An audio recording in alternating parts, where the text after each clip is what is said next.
too much GH. Many have come and many have gone, but you are a great Kankambuka ability, worth being beheld by every optical nerves. That saith the papacy. Keep watching Too Much GH, and you get the best of entertainment, the best of everything you want. My name is Mahama. Keep watching Too Much GH. It's the best. Keep watching Too Much GH.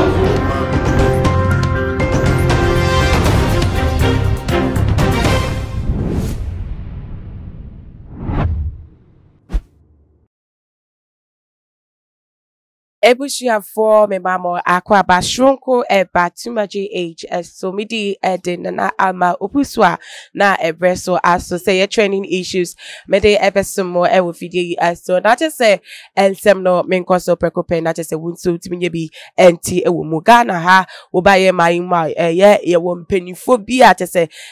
o ha bi eba wo man mu anata mentimi wase bi ema ne humeso e wo o man mu nipa dodo na edi wo mani eda wo mu atese you buo say womu tumi omu kra no woma kwa say eja de ama omaimu no enuana wuyi former president JJ Rawlings asabre wenya bibi eko the few you will be mu to say John Otumfuor your former president ono so amanfo timi kon na say in case of any dispute womu timi kon na say kotie futu the fin ho na ebiem so no ye ono so the sin chen a Asante Mahene Asante hene a wote otikoko so Otumfuor osai to the second wono so you penny bi agada ha nkofo de nidie edema pa na eno enatese nam so ama sabre nti ayenya etrese NDC form pennyfo bi womo ewo Asante region womo de entebi abetudwa ede ama womo members ene womo pennyfo se kwesi da ebe womo nya ehia ewo asawase na tese womo etu pata na tese womo akopie mo ewo Asante Menshia Palace na tese womo ede chopa ene womo akoma so ebisade ede akoto ninim se abatuo we ensempi na epie mu ewo echire wutie NDC for no womo afa womo hu ni se irregularities akoso ewo afi 2020 elections mu no etoso dodo ase katasumu masodo aye bebre wo mama tese no kre no enye pefesa nti womu ni se abatuo no womu na nkunimdie no na ekoma mu na nso nkronodie bi abema matese ewia ede ama amanfo foforo nti na tese wakoye openi a obuo won ho a nkofo ede ni die ma no a tese woman mu asem si womu a wotimi ekebi ema asumdie ba amase anase wokebi ema no eye wo no nti womu to mpata ede akopie mu ewo ni fie na bisade we womu de atoro nim se senka obebe mu bia na tese totuye bi ewo mu bia na tese wetimi edna no atumu bi na waka ama enti ase ayejuma ewo afa any afa NPP any NDC entem na according to NDC for womo Asante Mahene afi we mo womo compare to 2016 womo timi edinkunim ewa Asante Mahene by 3% atese new edibiasi seat 2016 womo ehre edema NPP no afi we nyakopo ene omedi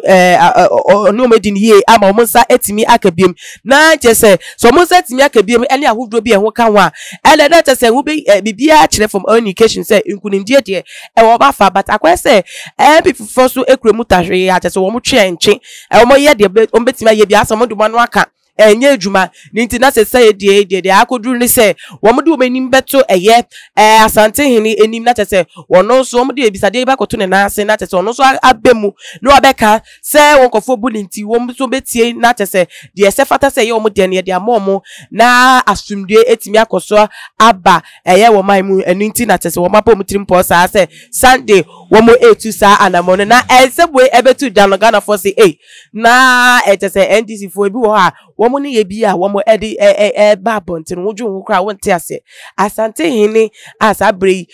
mudi weni bre akoso eno anase moko ne nche akọ nase edi petition akoto nase wonye court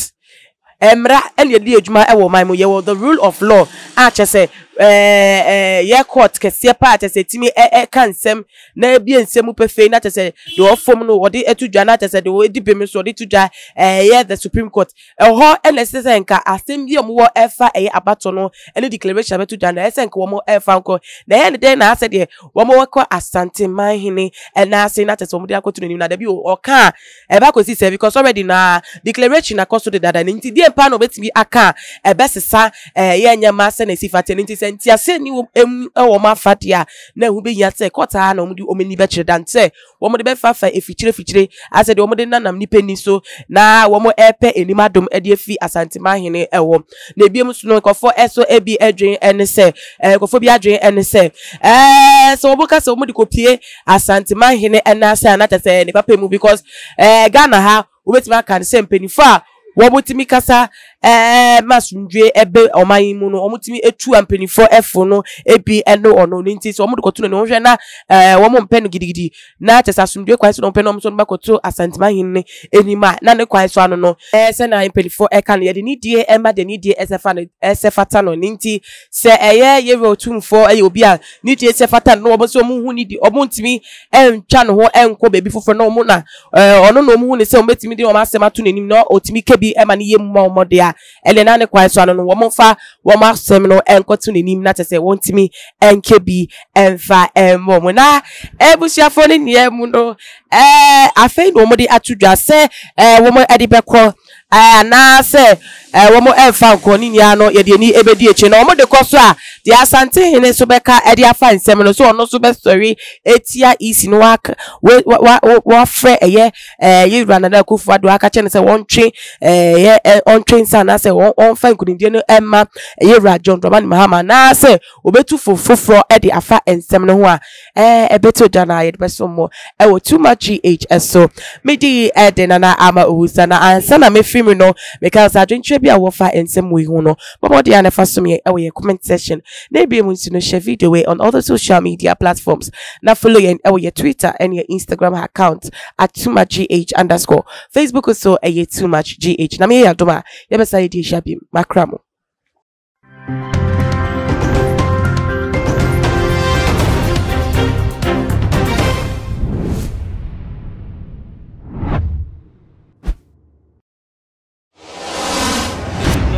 the major prophet kum chacha on say me catch was say bomoden na hwe too much GH on say me kan ye nyene bone pa na kase ye pe wo wi ase ya asondin ti na Adam wo hu nyame ye no nyam no wo hu ne ma bi a wo hwehwe e wo other place ne ade kat won na bomoden na be hwe too much GH be hwe na subscribe bomoden o be hwe pe na wa ye subscribe o subscribe subscribe na subscribe na o subscribe a na wo benya ne ma papa a wo pe ahwe nyame hira na ewura